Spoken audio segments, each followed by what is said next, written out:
Bonjour, welcome to Cognac Dreams. Thanks for joining me. Today I have a Remy Martin. It's a newer addition to their lineup. It's the Remy Tercet. No age statement, no age dated statement or even VS or VSOP XO. It is in the $100 range, so I am expecting something somewhat similar or on par with XO quality. It says here that it is a, quote, inspiration from 3 artisans. So it's a collaboration between the winemaker, the master distiller, and the cellar master.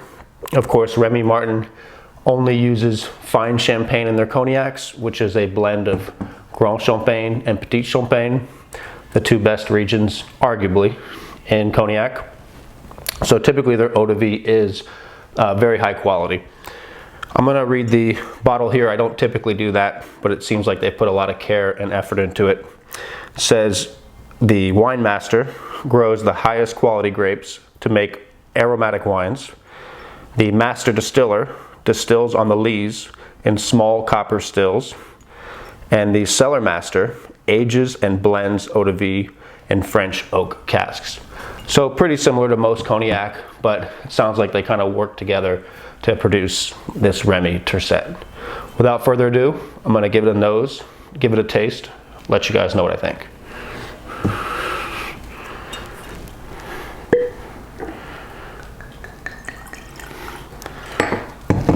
So the color is almost reddish. Definitely a nice color, not too dark, but a nice amber color.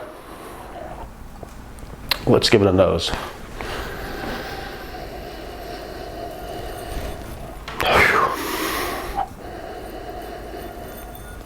Light but sharp, definitely a Remy Martin. It has that trademark smell, trademark nose.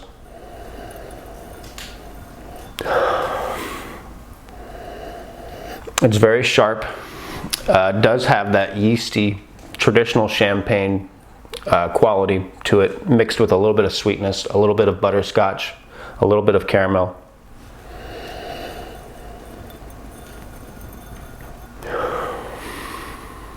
Let's give it a taste.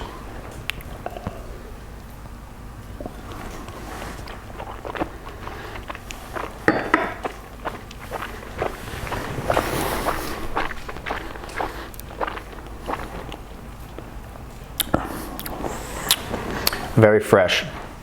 Definitely not an older cognac.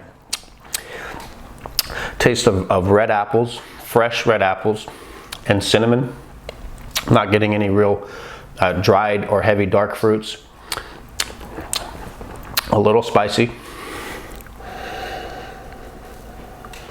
The lees, which is basically yeast. Typically in cognac, they remove the dead yeast cells, which they call lees, before distilling the wine.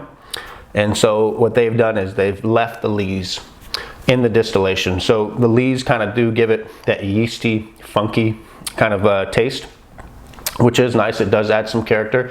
It almost gives this like a malty quality to it. Hard to explain, but definitely a little different than your standard cognac. The finish is light, but it is long, and I'm getting a lot of green apple skins on the finish.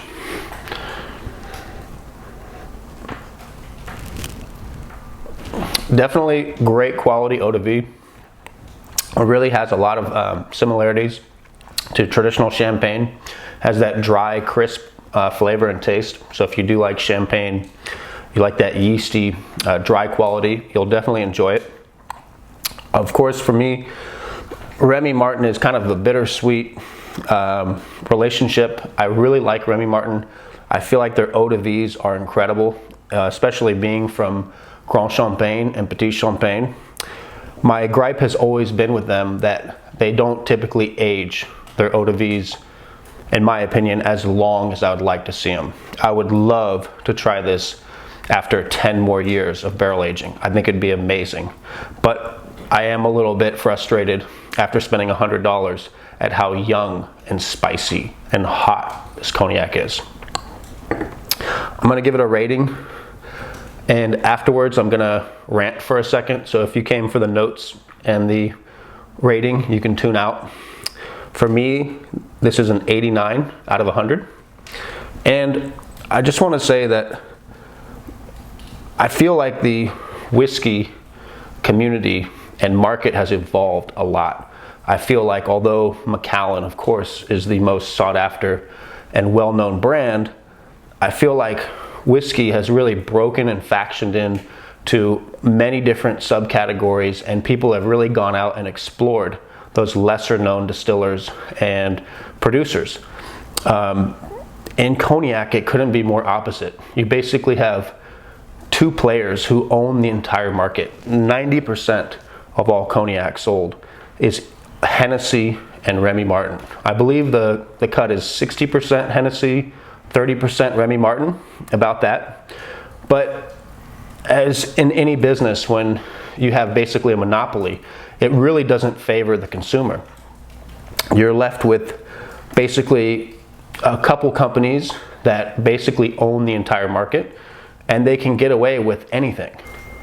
My only wish is for everybody watching to at least go out and pick up one bottle of cognac that is not made or produced from one of the big four: Remy, Hennessy, Courvoisier, and Martell. I love Remy. Unfortunately, they're selling the cognac so fast they can't afford to leave it and age it for another 10 years. They can't afford to keep the cognac in barrels. It's going out the door as soon as it's coming in. A lot of these smaller houses in not only cognac or in Armagnac have cognac that doesn't sell as quickly. They don't have as much of a market share. So it sits in barrels for a decade or two or three, turning into the most unbelievable eau de vie imaginable. But it's sitting there unknown, getting no attention, no love, no respect. And ultimately, I feel really bad for people who only know Hennessy or only know Remy. It's a very, very small glimpse into the world of cognac, and you're literally paying for the brand name. Just like Louis, Gucci, and I love Remy, and I love Hennessy. I love the big four. Out of the big four, Martell is my favorite. I can certainly appreciate the money they spend in marketing, the efforts they've made to bring cognac into the mainstream. So I'm not trying to bash anybody, but I do think that it's time as consumers, as a community, to really go out and start exploring these smaller, unknown houses. Not only reward your palate, but your wallet at the same time. Thanks for joining me. Until next time.